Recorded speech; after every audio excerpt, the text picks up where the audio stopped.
അല്ലാഹു അവന്റെ ഖുർആനിലൂടെ പറയുകയാണ് വവസ്സൈനൽ ഇൻസാന ബിവാലിദൈഹി ഇഹ്സാനാ ഹമലതുഹു ഉമ്മുഹു കുർഹൻ വവളഅതുഹു കുർഹാ വഹംലുഹു വഫിസാലുഹു 30 ശഹ്റാ വവസ്സൈനൽ ഇൻസാന ബിവാലിദൈഹി ഇഹ്സാനാ. അല്ലാഹു ജല്ല ജലാലു പഠിപ്പിക്കുകയാണ്, മാതാപിതാക്കളോട് നന്മ ചെയ്യണമെന്ന് മനുഷ്യരോട് ഞാനിതാ കൽപ്പിക്കുകയാണ്. മാതാപിതാക്കളോട് നന്മ ചെയ്യണമെന്ന് മനുഷ്യരെ നിങ്ങളോട് ഞാനിതാ കൽപ്പിച്ചിരിക്കുകയാണ്. കാരണം മാതാപിതാക്കൾ എന്ന് അല്ലാഹു ആദ്യം ഒറ്റ വാക്കിൽ അങ്ങ് പറഞ്ഞിട്ട് രണ്ടാമത് അല്ലാഹു പറയുന്നു ഹമലതുഹു ഉമ്മുഹു കുർഹൻ വവളഅതുഹു കുർഹാ. രണ്ടാമത് ഒറ്റയ്ക്ക് ആദ്യം ഒറ്റവാക്കിൽ മാതാപിതാക്കൾക്ക് നിങ്ങൾ നന്മ ചെയ്യണം എന്നല്ല പറഞ്ഞിട്ട് അല്ലാഹു പിന്നെ എടുത്തു പറഞ്ഞത് ഇങ്ങനാണ് ഹമലതുഹു ഉമ്മുഹു കുർഹാ. നിന്റെ ഉമ്മയുടെ കാര്യത്തിൽ നീ പ്രത്യേകം ശ്രദ്ധിക്കണം. കാരണം ഹമലതുഹു ഉമ്മുഹു കുർഹാ, വളരെയേറെ പ്രയാസങ്ങൾ സഹിച്ചിട്ടാണ് നിന്റെ ഉമ്മ നിന്നെ ഗർഭം ചുമന്നിട്ടുള്ളത്. വളരെയേറെ പ്രയാസങ്ങൾ അനുഭവിച്ചിട്ടാ നിന്റെ ഉമ്മ നിന്നെ ഗർഭം ചുമന്നത്. വവളഅതുഹു കുർഹാ, അതിലേറെ വേദനകൾ സഹിച്ചിട്ടല്ലേടാ പൊന്നുമോനെ നിന്റെ ഉമ്മ നിന്നെ ദുനിയാവിലേക്ക് പ്രസവിച്ചത്. അതുകൊണ്ട് വാപ്പാനേക്കാൾ നീ ഉമ്മാന്റെ കാര്യത്തിൽ ശ്രദ്ധ വേണേ. പരിശുദ്ധ ഖുർആനിൽ ഖാലൽ ജലീൽ അസ്സ വജൽ. എന്നിട്ട് അല്ലാഹു തആല പറയുകയാണ് വഹംലുഹു വഫിസാലുഹു. നിന്റെ ഉമ്മ നിന്നെ മുലയൂട്ടിയതും നിന്റെ ഉമ്മ നിന്നെ പ്രസവിച്ചതോ നിന്റെ ഉമ്മ നിനക്ക് പാല് തന്ന ആ കാലയളവ് എത്രയെന്നറിയുമോ? 30 ശഹ്റാ, ഏകദേശം 30 മാസമല്ലേ മോനെ? 30 മാസം. ഗർഭത്തിന്റെ കാലയളവ് 9-10 മാസോ? 12 24 2 കൊല്ലക്കാലം മുലപ്പാല് കൊടുക്കണമെന്ന് ഖുർആൻ. പക്ഷേ ആ 24നോട് 9-10 കൂട്ടുമ്പോ 33-34 മാസങ്ങളാണ് ലഭിക്കുക. പക്ഷേ ഒരു ഉമ്മമാരും ഒരു മക്കൾക്കും 2 കൊല്ലം തീർത്ത് മുലപ്പാൽ കൊടുക്കാറുമില്ല. അതുകൊണ്ട് തന്നെ അല്ലാഹു ഏകദേശ കണക്ക് പറയുകയാണ് 30 ശഹ്റാ, 30, ഏകദേശം ഒരു 30 കൊല്ലമാ 30 മാസമാണ് മോനെ നിന്റെ ഉമ്മ നിന്നെ ഗർഭം ചുമന്നതും നിന്നെ പ്രസവിച്ചതും നിന്നെ താരാട്ടിയതും നിനക്ക് പാല് തന്ന കാലയളവ് എന്ന് പരിശുദ്ധമായ ഖുർആൻ. എന്റെ പ്രിയപ്പെട്ട സഹോദരങ്ങളെ, അതുകൊണ്ട് തന്നെ ഉമ്മമാരുടെ കാര്യത്തിൽ വളരെയേറെ ശ്രദ്ധ നമുക്കുണ്ടാകണം. കേൾക്കേണ്ടവരിവിടെ ഇല്ല, പക്ഷെ കേട്ടുകൊള്ളും ഇൻഷാ അല്ലാഹ്. അവരിതെല്ലാം കേൾക്കും. അല്ലാഹു നമ്മളെ മക്കളെയൊക്കെ നന്നാക്കി തരട്ടെ. ഉമ്മമാരുടെ കാര്യത്തിൽ പ്രത്യേകം ശ്രദ്ധ വേണം. അതുകൊണ്ടാണല്ലോ സയ്യിദുനാ റസൂലുള്ളാഹി സ്വല്ലല്ലാഹു അലൈഹി വസല്ലമ തങ്ങളെ മുമ്പിൽ അതാ ഒരു സഹാബി ഓടി വന്നുകൊണ്ട് ചോദിച്ചു, ആരംഭ നബിയേ, ഞാൻ ഏറ്റവും കൂടുതൽ ബഹുമാനവും ആദരവും സ്നേഹവും കൊടുക്കേണ്ടത് ആരോടാണ് ഹബീബേ? മറുപടി വന്നുപോയി. അള്ളാന്റെ റസൂല് പറഞ്ഞു, ഉമ്മുക്ക, അത് നിന്റെ ഉമ്മയോടാണ് മോനെ. മുഹമ്മദുർ റസൂലുള്ളാഹി. ദുനിയാവിൽ ഏറ്റവും കൂടുതൽ ഞാൻ ആദരിക്കുകയും ബഹുമാനിക്കുകയും സ്നേഹം കൊടുക്കേണ്ടയും അദബ് പാലിക്കേണ്ടതും ആരോടാണ് എന്ന് വന്ന് ചോദിച്ച സ്വഹാബിയോട് നബി തങ്ങൾ പറഞ്ഞത് നിന്റെ ഉമ്മയോടാണെന്ന് മുഹമ്മദുർ റസൂലുള്ളാഹി. പക്ഷെ ഈ മറുപടി അദ്ദേഹത്തിന് അത്ര കാഫിയായില്ല, മതിയായില്ല. അദ്ദേഹം പോയില്ല, അവിടെ നിന്നുകൊണ്ട് പിന്നെയും ചോദിച്ചു, എന്നാ പിന്നാരോടാ നബിയേ? അപ്പോഴും റസൂലുള്ള പറഞ്ഞു, ഉമ്മുക്ക, നിന്റെ ഉമ്മയോടാണ് മോനെ. ആ മറുപടിയും അദ്ദേഹത്തിന് തൃപ്തിയായില്ല. അയാള് പിന്നെയും ചോദിച്ചു, എന്നാൽ പിന്നീട് ആരോടാണ് നബിയേ? ഇപ്പോഴും റസൂലുള്ള പറഞ്ഞു, ഉമ്മുക്ക, നിന്റെ ഉമ്മയോടാ. 3 പ്രാവശ്യം ഉമ്മുക്ക ഉമ്മുക്ക ഉമ്മുക്ക മുഹമ്മദ് റസൂലുള്ളാഹി, നിന്റെ ഉമ്മയോടാണ്, ഉമ്മയോടാണ്, ഉമ്മയോടാണ് എന്ന് വിട്ടില്ല. 4ാമത് അതാ ചോദിക്കുന്നു, നബിയേ, എന്നാൽ പിന്നീട് ആരോടാണ്? അത് കഴിഞ്ഞാൽ 3 ചോദ്യങ്ങളും കഴിഞ്ഞിട്ട് 4ാമതും ചോദിച്ചു, പിന്നെ ആരോടാ? അപ്പോഴാണ് അള്ളാന്റെ മുത്ത് പറഞ്ഞത്, അബൂക്ക അബൂക്ക, അത് നിന്റെ വാപ്പയോടാണെന്ന് മുഹമ്മദ് റസൂലുള്ളാഹി. വെറുതെ റസൂലുള്ളാഹി ഈ 3 ചോദ്യങ്ങളും അതിന് ഒരേ ഉത്തരവും 4ാമത് വാപ്പ എന്നങ്ങ് പറഞ്ഞതാണോ? അല്ല. സഹോദരങ്ങളെ, നമ്മുടെ പ്രിയപ്പെട്ട വാപ്പമാരിൽ ഇല്ലാത്ത 3 ഗുണങ്ങൾ നമ്മുടെ പ്രിയപ്പെട്ട പൊന്നാര പെറ്റുമ്മമാർക്ക് ഇല്ലയോ? ഏതൊക്കെയാണ് ആ 3 ഗുണങ്ങൾ? ഗർഭം ചുമന്നത് 10 മാസം തള്ളയാ,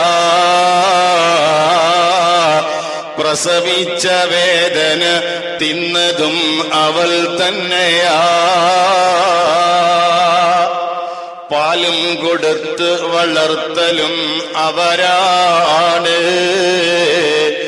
ഇവ 3 കാര്യം വാപ്പയിൽ ഒഴിവാണ്. വാപ്പയിലില്ലാത്ത 3 ഗുണം അല്ലാഹുവിന്റെ റസൂൽ മനസ്സിലാക്കിയിട്ടാ പറഞ്ഞത്, ഉമ്മുക്ക ഉമ്മുക്ക ഉമ്മുക്ക മുഹമ്മദുർ റസൂലുള്ളാഹി. ഏതൊക്കെയാണ് ആ 3 ഗുണങ്ങള്? നിന്നെ 10 മാസത്തോളം നിന്നെ വയറ്റിലിട്ട നിന്റെ കാല് വളരുന്നു, തല വളരുന്നു, നീ അനങ്ങുന്നോ ചലിക്കുന്നോ എന്ന അതാ കണ്ണിലെണ്ണയൊഴിച്ച 10 മാസക്കാലമോ നിന്നെ നോക്കി വളർത്തിയ, നിന്നെ നോക്കി കണ്ട നിന്റെ പ്രിയപ്പെട്ട ഉമ്മ, അത് വാപ്പയിലില്ല. പ്രസവിച്ച വേദന തിന്നതും അവൾ തന്നെയാ. പ്രസവമുണ്ടല്ലോ സഹോദരാ, ഒരു പ്രസവത്തിന്റെ വേദനയെ ആധുനിക വൈദ്യശാസ്ത്രം പരിചയപ്പെടുത്തുന്നത് മരണത്തിന്റെ വേദനയുണ്ടല്ലോ. ആ മരണവേദനയുടെ 1% കുറവുള്ളൂ. മരണവേദനയുടെ 1% വേദനയെ പ്രസവവേദനയ്ക്ക് കുറവുള്ളൂ. ആ തരത്തിൽ നമ്മളെ പ്രസവിച്ചത് നമ്മളെ ഉമ്മമാരാണ്. അതുപോലെ തന്നെ പാലും കൊടുത്ത് വളർത്തലും അവളാണ്.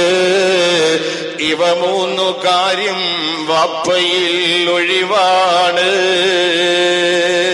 പാല് തന്നത് ഉമ്മയാ, പ്രസവിച്ചത് ഉമ്മയാ, ഗർഭം ചുമന്നത് ഉമ്മയാ. അല്ലാഹു നമ്മുടെ ഉമ്മമാർക്ക്, മരണപ്പെട്ടു പോയ ഉമ്മമാർക്ക് അല്ലാഹു മഗ്ഫിറത്ത് നൽകട്ടെ, അല്ലാഹു മർഹമത്ത് നൽകട്ടെ, അല്ലാഹു സ്വർഗം നൽകട്ടെ. ഇനി ദ്വാരക്കനെ പറ്റുള്ളൂ.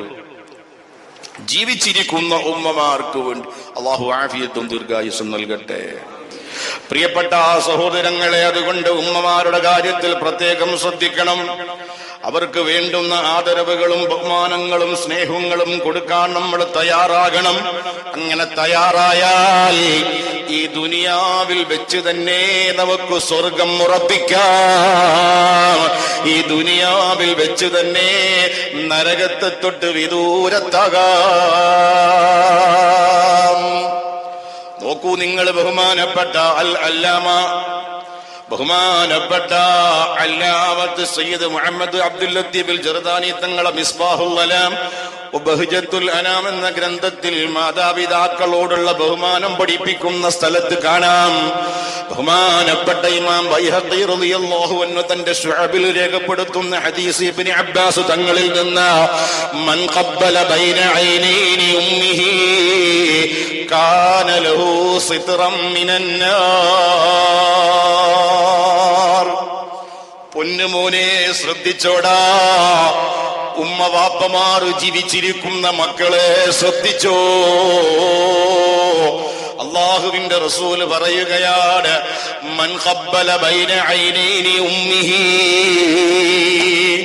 നിന്റെ പെറ്റുമ്മ ഇരിക്കുമ്പോൾ നിന്റെ ഉമ്മ നിന്റെ വീടിന്റെ ഉമ്മറവാതിക്കലിരിക്കയാണ്.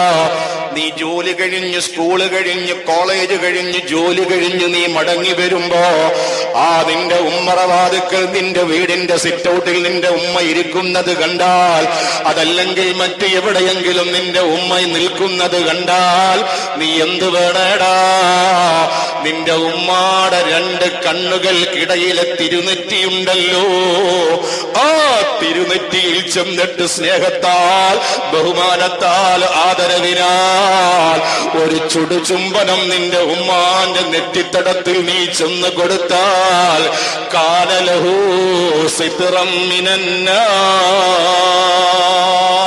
അല്ലാഹുവിന്റെ കത്തിക്കാളുന്ന നരകത്തിനെ തൊട്ട് നിനക്കത് തടയാണ് മോനെ. മുഹമ്മദുർ റസൂലുള്ളാഹി. ആർക്ക് പറ്റുന്നുവല്ലേ? അതാ ഞാൻ പറഞ്ഞത്, സ്വർഗം മക്കളെ ഉമ്മമാര് ജീവിച്ചിരിപ്പുണ്ടോ? സ്വർഗം ദുനിയാവിൽ വെച്ച് ഉറപ്പിക്കാം. അല്ലാഹു നമുക്ക് തൗഫീഖ് നൽകുമാറാകട്ടെ. ഏത് മക്കളാണ് ഈ വികസന ലോകത്തുള്ള, ഈ അധുനാധുനിക ലോകത്തു ജീവിക്കുന്ന ഏത് മക്കളാ തന്റെ പെറ്റുമ്മാന്റെ നെറ്റിത്തടത്തിൽ സ്നേഹത്താൽ ചാലിച്ച ഒരു മുത്തം കൊടുക്കുക? അങ്ങനെ കൊടുത്താൽ തന്നെ നരകം അവന് ഹറാമാണ്. മുഹമ്മദുർ റസൂലുള്ളാഹി. അതോട് ചേർത്ത് വെച്ച് അല്ലാഹുവിന്റെ റസൂൽ പറയുകയാണ്, വമൻ ഖബ്ബല റിജ്ലൈ ഉമ്മിഹി ഫകഅന്നമാ ഖബ്ബല അത്ബത്തുൽ കഅബ. എടാ, നിന്റെ ഉമ്മ കിടന്നുറങ്ങുകയാ, നിന്റെ ഉമ്മ കസേരയിൽ ഇരിക്കുകയാ, അപ്പോഴാണ് മോനെ നീ എങ്ങോട്ട് കയറി ചെല്ലുന്നതാ. ആ കിടന്നിറങ്ങുന്ന നിന്റെ ഉമ്മാടെ കാലുകളുണ്ടല്ലോ, ആ കട്ടിലിൽ നിവർത്തി വെച്ചിരിക്കുന്ന ആ കാലിന്റെ ചുവട്ടിൽ ചെന്നിട്ട് ആ 2 കാലുകളിലും കെട്ടിപ്പിടിച്ചിട്ട് നീ ആ നിന്റെ പെറ്റുമ്മാന്റെ കാലുകളിൽ ഒരു മുത്തം കൊടുത്താൽ, ഫകഅന്നമാ قبل عتبة الكعبة. അല്ലാഹുവിന്റെ വിശുദ്ധമായ കഅബാലയമുണ്ടല്ലോ, അതൊന്ന് കാണാൻ എത്ര ത്യാഗം സഹിക്കണമല്ലേ? ലക്ഷക്കണക്കിന് രൂപ വേണ്ടേ? ഒരു ഉംറയ്ക്ക് പോകാൻ 60,000, 50,000, ഒരു ഹജ്ജിന് പോകാനോ 4 ലക്ഷം, 3 ലക്ഷം, ഇത്രയും പണവും ചെലവാക്കിയിട്ട് എല്ലാ ആരോഗ്യവും സമ്പത്തും കഴിവും എല്ലാം വിനിയോഗിച്ച അല്ലാഹുവിന്റെ വിശുദ്ധമായ കഅബാലയത്തിന്റെ മുമ്പിൽ ചെന്നിട്ട് ആ കഅബയുടെ കില്ലയിൽ പിടിച്ച് പൊട്ടിക്കരയാറില്ലേ? ആ കഅബത്തിന്റെ ഉമ്മറപ്പടിയിൽ നിന്നിട്ട് ആ കഅബയുടെ കിഴക്ക് ഭാഗത്തുള്ള സ്വർണ്ണാലങ്കൃതമായ ആ മനോഹരമായ കഅബത്തിന്റെ കട്ടളവാതിലില്ലേ, ആ കട്ടളപ്പടിയിലാ നീ പോയിട്ട് ഒരു മുത്തം കൊടുത്താൽ അല്ലാഹു നിനക്ക് എത്ര പ്രതിഫലമാണ് മോനെ തരുന്നത്? അതേ സ്ഥാനവും ബഹുമാനമാണ് നിന്റെ ഉമ്മാടെ കാലുകളിൽ കെട്ടിപ്പിടിച്ച നീ ഒരു മുത്തം കൊടുത്താൽ ലഭിക്കുക. മുഹമ്മദുർ റസൂലുള്ളാഹി. ഉമ്മാന്റെ കാലി പിടിച്ച് വലിച്ചെറിയുന്ന മക്കളെ ലോകത്ത് ഉമ്മമാരുടെയും വാപ്പമാരുടെയും കാലെ പിടിച്ച് വലിച്ചെറിയുന്ന ലോകത്തല്ലേ സഹോദരങ്ങളെ നമ്മൾ ജീവിക്കുന്നത്? അല്ലാഹു നമ്മളെ മക്കളുമാരെ മുഴുവനും സ്വാലിഹീങ്ങളാക്കി തരട്ടെ. അതാണ് ഞാൻ പറഞ്ഞത്, ദുനിയാവിൽ വെച്ച് സ്വർഗം ഉറപ്പാക്കാം, നരകത്തെ തൊട്ടും ദൂരത്താകാം. മാതാപിതാക്കളെ കാര്യത്തിൽ ശ്രദ്ധിച്ചാൽ അല്ലാഹു തൗഫീഖ് നൽകട്ടെ. കുറെ സഹിക്കണം കേട്ടോ. ഒരു വയസ്സാവുമ്പോ കുറെയൊക്കെ ബുദ്ധിമുട്ടുണ്ടാവും, പറയണത് ഇഷ്ടപ്പെടില്ല. നമ്മൾ പറയണ അവര് കേൾക്കില്ല, അവര് പറയണത് നമുക്ക് ഇഷ്ടപ്പെടില്ല. പ്രായമാകുമ്പോ അതിൻ്റെതായ ബുദ്ധിമുട്ടുകൾ അവരുടെ ഭാഗത്തും. അതിനാണല്ലോ സ്വർഗം അല്ലാഹു വെച്ചിട്ടുള്ളത്. അതിനാണ് സ്വർഗം, അത് ക്ഷമിക്കുന്നതിനാണ്. പലർക്കും പല പരാതി അതാണ്. വാപ്പയുടെ സ്വഭാവം ശരിയല്ല, അല്ലെങ്കിൽ ഉമ്മ പറ്റുന്നില്ല, തന്നെ പ്രായമെത്തുമ്പോ അങ്ങനെയൊക്കെ ഉണ്ടാകും. അത് സഹിക്കണം, അത് ക്ഷമിക്കണം. അത് സഹിക്കുകയും ക്ഷമിക്കുകയും ചെയ്യുന്നവർക്കാണ് അള്ളാഹു സ്വർഗം വെച്ചിട്ടുള്ളത്. അള്ളാഹു ആ സ്വർഗത്തിൽ അള്ളാഹു നമ്മളെ എത്തിക്കട്ടെ. നമ്മുടെ മാതാപിതാക്കളോട് കൂടി അള്ളാഹു നമ്മളെ എത്തിക്കട്ടെ. നോക്കൂ, നിങ്ങളെ ബഹുമാനപ്പെട്ട അൽ ഉസ്താദ് അബീ ഇസ്ഹാഖ് തങ്ങൾ എന്ന വലിയ ഒരു മഹാൻ ജീവിച്ചിരുന്നു. ആ വലിയ മഹാന്റെ അടുത്ത് വേറൊരു മഹാൻ വരികയാണ്. വേറൊരാൾ വരികയാണ്. വന്നിട്ട് പറഞ്ഞു, അല്ലയോ അബൂ ഇസ്ഹാഖ് തങ്ങളെ, റഅയ്തുൽ ബാരിഹത ഫിൽ മനാം, ഞാൻ ഇന്നലെ ഒരു സ്വപ്നം കണ്ടു തങ്ങളെ. വെറും സ്വപ്നമല്ല, ഞാൻ കണ്ടത് അല്ലാഹുവിന്റെ സ്വർഗമാണ്. സ്വർഗം അല്ലാഹു എന്നെ കാണിച്ചു. അള്ളാഹുവിന്റെ സ്വർഗം അള്ളാഹു എന്നെ കാണിച്ചു. ആ സ്വർഗത്തിലെ ഉന്നതമായ ഒരു സ്ഥാനത്ത് നിങ്ങൾ ഇരിക്കുന്നത് ഞാൻ കാണുന്നു തങ്ങളെ. വെറുതെയല്ല നിങ്ങൾ അവിടെ ഇരിക്കുന്നത്. വകഅന്ന ലിഹ്യതക മർസിഅതും ബിൽ ജവാഹിരി, നിങ്ങളെ ഈ നരച്ച താടിയുണ്ടല്ലോ, ഈ താടി രോമങ്ങൾ മുഴുവനും അതാ സ്വർണം പോലെ, രത്നങ്ങൾ പോലെ മിന്നിത്തിളങ്ങുന്നു. നിങ്ങളെ ഈ നരച്ച താടി സ്വർഗത്തില് വലിയ സ്ഥാനത്ത് നിങ്ങൾ ഇരിക്കുകയാണ്. നിങ്ങളെ ഈ താടി ഇങ്ങനെ മിന്നി വെട്ടിത്തിളങ്ങുകയാണ്. എന്തേ തങ്ങളെ എന്ന് ചോദിക്കുമ്പോൾ ബഹുമാനപ്പെട്ട അബൂ ഇസ്ഹാഖ് തങ്ങൾ പറയുകയാണ്, സദഖ്താ, നീ അങ്ങനെ കണ്ടെങ്കിൽ അത് സത്യം തന്നെ മോനെ. കാരണം എന്തെന്നറിയണ്ടേ? ലിഅന്നീ മസഹ്തു ബിഹൽ ബാരിഹത ഖദമ ഉമ്മീ, ഞാൻ ഇന്നലെ ഒരു വലിയ പുണ്യം ചെയ്തു പോയടാ പൊന്നുപോലെ. എന്റെ പൊന്നാര പെറ്റുമ്മ കിടന്നുറങ്ങുന്ന സമയത്ത് എന്റെ ഉമ്മാനെ ശല്യപ്പെടുത്താതെ അതോടെ മര്യാദയോടെ ഞാൻ എന്റെ ഉറങ്ങിക്കിടക്കുന്ന ഭാഗത്തേക്ക് ചെന്നിട്ടാ എന്റെ ഉമ്മാടെ കാൽപാദങ്ങളിൽ പിരണ്ട ആ മൺപൊടികളെ, അഴുക്കുകളെ അബൂ ഇസ്ഹാഖിന്റെ താടി രോമങ്ങൾ കൊണ്ട് ഞാൻ തുടച്ചു കൊടുത്തു ഹബീബേ. അതുകൊണ്ടാകാം അല്ലാഹു എനിക്ക് ഉന്നതമായ സ്ഥാനം അല്ലാഹു തന്നത്. എന്ത്? ഞാൻ എന്റെ ഉമ്മച്ചി കിടന്നുറങ്ങിയപ്പോ എന്റെ ഉമ്മച്ചിയുടെ അടുത്ത് ചെന്നിട്ട് അവരെ ശല്യം ചെയ്യാതെ, ഉറക്കത്തിൽ നിന്നുണർത്താതെ അവരെ കാൽപാദങ്ങളിൽ പുരണ്ട മൺപൊടികളെ ഞാൻ എന്റെ താടി കൊണ്ട് തുടച്ചു കൊടുത്തു. ആ ഒരൊറ്റ കാരണമാകാം അല്ലാഹു എന്നെ സ്വർഗത്തിൽ എത്രത്തോളം ഉന്നതിയിലെത്തിച്ചത്. റഹ്മായ റബ്ബ് മാതാപിതാക്കൾക്ക് ഖിദ്മത്ത് ചെയ്ത് സ്വർഗത്തിലെത്തുന്നവരാ.